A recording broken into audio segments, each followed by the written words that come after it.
there's over 100,000 Muslims in San Diego County, and we have to serve all of them. What's interesting about CAIR's work is that our work is never the same. It's always different from week to week. If we're not handling civil rights cases, we're meeting with governmental officials. If we're not meeting with governmental officials, we're meeting with interfaith. If we're not meeting with interfaith, we're doing a presentation for a high school on Islam. Post 9/11, the spread of Islamophobia has been very much drastic. There's been lots of stereotypes. There's been harassment. There's been lots of cases across the board, whether in schools, in business, in work, or just every day throughout the papers, the bias, racial profiling. I think Muslim Americans, right now we're at a turning point. And right now we can step out and say, we are Muslim Americans, we're part of this community, and we would like to be integrated and part of a solution. And, but in order to do that, we need to have the same rights as all other Americans. We need to be seen on the same level, and we need our civil liberties just as anybody else does. And I think if we step out together and we empower ourselves and educate ourselves, which is the main goal of CAIR, that can be accomplished. One of the things that we wanted to do this year was to combat Islamophobia, and we did a lecture series on Islamophobia, one in the library and a couple at the universities. Another thing is that we want to not just educate through lectures, but also do training that will actually benefit the Muslim community.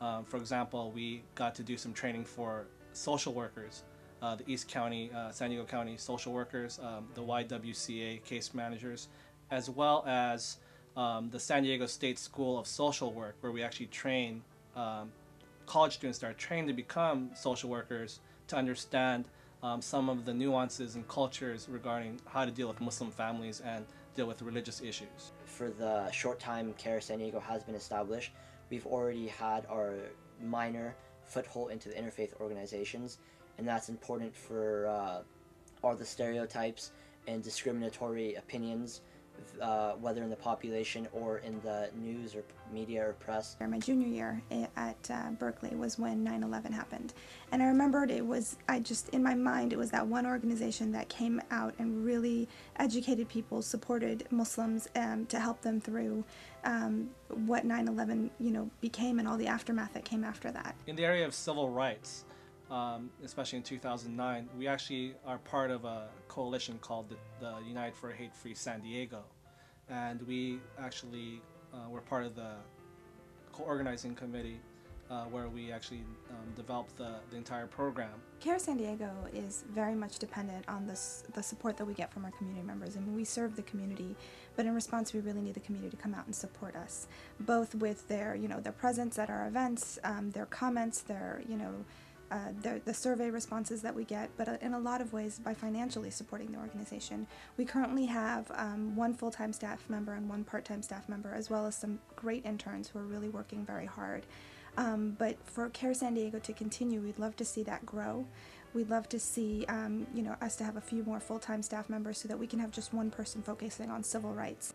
I would say CAIR San Diego, just personally, not because I work here, but we're probably the most important organization for Muslims in San Diego. I grew up in San Diego. This is where I've lived since I was a toddler. I've seen this community grow in so many ways. I've seen our elders work so hard to establish community centers and mosques where we could go and we could be with each other and to pray and to worship. And I look at the young people in my community, people in my generation and people in the generation after me, and I see so much potential. And I look at an organization like CAIR and how much it means to all of us to have an organization that will stand up for us. And so that's really the heart of CAIR, is so that we live up to our potentials as Muslims, and that we advocate for ourselves and that we empower ourselves as Muslims to not just serve ourselves and not just to make our community centers better, but to really be integrated members of the community.